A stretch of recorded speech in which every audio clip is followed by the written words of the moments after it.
ದಕ್ಷತೆ ನ್ಯೂಸ್ಗೆ ಸ್ವಾಗತ. ನಾನು ಶಶಿಕಾಂತ್ ತೀರ್ಥಾಳ್. ಭರ್ಜರಿಯಾಗಿ ಭೇಟಿಯಾಡಿದ ಲೋಕಾಯುಕ್ತರು.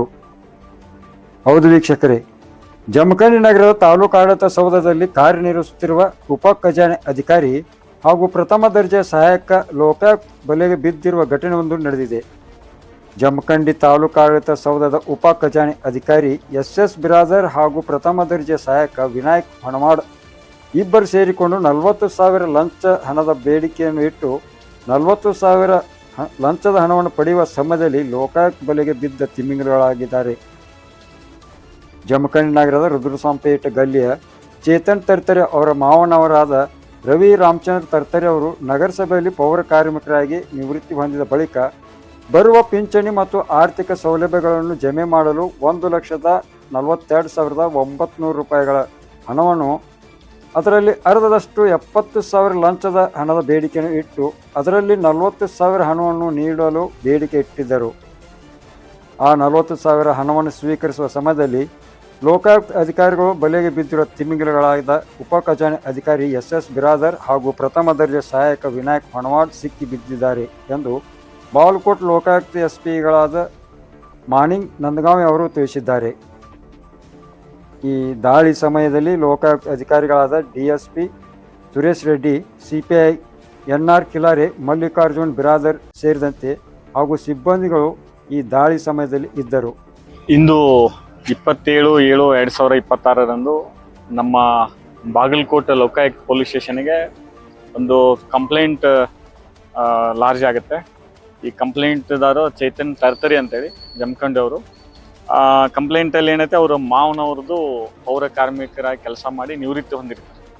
ಆ ನಿವೃತ್ತಿ ಪಿಂಚಣಿ ಹಣ ಮತ್ತು ಕಂಪ್ಟೇಷನ್ ಅಮೌಂಟ ಜಮಾ ಮಾಡಿಸ್ಲಿಕ್ಕೆ 1,42,000 ರೂಪಾಯಿ ಜಮಾ ಆಗುತ್ತೆ. ಆ ಹಣ ಜಮಾ ಮಾಡಲಿಕ್ಕೆ ಅದರಲ್ಲಿ 50% ಅಂದರೆ 70,000 ಡಿಮಾಂಡ್ ಮಾಡ್ತಾರೋ, ಲಂಚದ ಹಣದ ಬೇಡಿಕೆ ಇಡ್ತಾರೋ. ಅದರಲ್ಲಿ ಆ ಮಾತುಕತೆ ಮುಖಾಂತರ 40,000ಗೆ ಮಾತುಕತೆಯಾಗಿ ಇಂದು 27/7/2027 ಆ 40,000 ಹಣವನ್ನು ಲಂಚದ ರೂಪದಲ್ಲಿ ತೆಗೆದುವಂಥ ಸಂದರ್ಭದಲ್ಲಿ ಅವರು ನಮ್ಮ ಇವತ್ತು ಲಂಚದ ಹಣವನ್ನು ನೇರವಾಗಿ ತಗೋವಂಥ ಸಂದರ್ಭದಲ್ಲಿ ನಾವು ಅವ್ರನ್ನ ತನಿಖೆ ರೆಡ್ ಹ್ಯಾಂಡ್ ಆಗಿ ನಮ್ಮ ಕೈಗೆ ಇವತ್ತು ಅವ್ರ ಸ್ವೀಕರಿಸುವಂಥ ಸಂದರ್ಭದಲ್ಲಿ ಸಿಕ್ಕಿಬಿದ್ದಿದ್ದಾರೆ. ಅದರ ಮುಂದಿನ ತನಿಖೆಯನ್ನು ಮಾಡ್ತಿದ್ದೀವಿ. ಇದರಲ್ಲಿ ನೇರವಾಗಿ ಖಜಾನೆ ಅಧಿಕಾರಿ ಮತ್ತು FD ಅವರ ಇಬ್ಬರು ಕೂಡ ನಮಗೆ ಸ್ವೀಕರಿಸುವಂಥ ಸಂದರ್ಭದಲ್ಲಿ ಕೂಡ ಮತ್ತು ಅವರ ಮಾತುಕತೆ ಮಾಡಿದಂಥ ಸಂದರ್ಭದ ಎವಿಡೆನ್ಸ್ ಕೂಡ ನಮ್ಗೆ ಸಿಕ್ಕಿದೆ. ಇನ್ವೆಸ್ಟಿಗೇಷನ್ ಮುಂದುವರಿಸಿ 40,000 ಹಣ ಲಂಚದ ಹಣ ಬೇಡಿಕೆ ಇಟ್ಟದ್ದು ಅದನ್ನು ಸ್ವೀಕರಿಸುವಂತ ಸಂದರ್ಭದಲ್ಲಿ ಸಿಕ್ಕಿದೆ.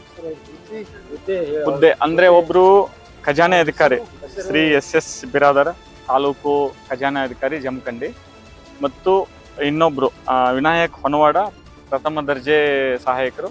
ಇವರು ಈ ಖಜಾನೆ ಆಫೀಸಲ್ಲಿ ಕೆಲಸ ಮಾಡ್ತಾರೆ. ಇಲ್ಲ, ಅದರಲ್ಲಿ ಬೇಡಿಕೆ ಇಟ್ಟಿದ್ದು ಹಣದ ಲಂಚಕ್ಕೆ ಬೇಡಿಕೆ ಇಟ್ಟಿದ್ದು ಇವ್ರಿ. ಇದು ಮುಂದೆ ನಮ್ದು ಯಾವ ರೀತಿ ಬೈಯಿಂಗ್ ಕೇಸಲ್ಲಿ ನಾವು PC act, prevention of corruption act ಅಲ್ಲಿ ಏನೇನು ಪ್ರೊಸೀಜರ್ ಇದೆ ಆ ಪ್ರೊಸೀಜರ್ ಎಲ್ಲ ನಾವು ಕಂಟಿನ್ಯೂಸ್ ಮಾಡ್ತಿದ್ದೀವಿ. ನೋ, ಇದರಲ್ಲಿ ಪ್ರಿವೆನ್ಷನ್ ಆಫ್ ಕರಪ್ಷನ್ ಆಕ್ಟ್ ಅಲ್ಲಿ ಏನಿದೆಲ್ಲ ಪ್ರೊಸೀಜರ್ ಅದನ್ನೇ ಮಾಡ್ತೀವಿ ನಾವು. ಈಗ ನಮ್ಮ ವಶಕ್ಕೆ ತಗೊಂಡು ವಿಚಾರಣೆ ಮಾಡಿ ಮುಂದಿನ ಏನಿದೆ ಲೀಗಲಿ ಆಗಿ ಅದು ಕಾನೂನಿನಡಿ ಕ್ರಮ ಕೈಗೊಳ್ತೀವಿ. ವಿಚಾರಣೆ ಮಾಡ್ತೀವಿ. ವಿಚಾರಣೆ ಮಾಡಿದಂತ ಎಲ್ಲ ಮುಂದಿನ ಏನಿದೆಯಲ್ಲ ಆ ಆಕ್ಟ್ ಪ್ರಕಾರ ಅದನ್ನ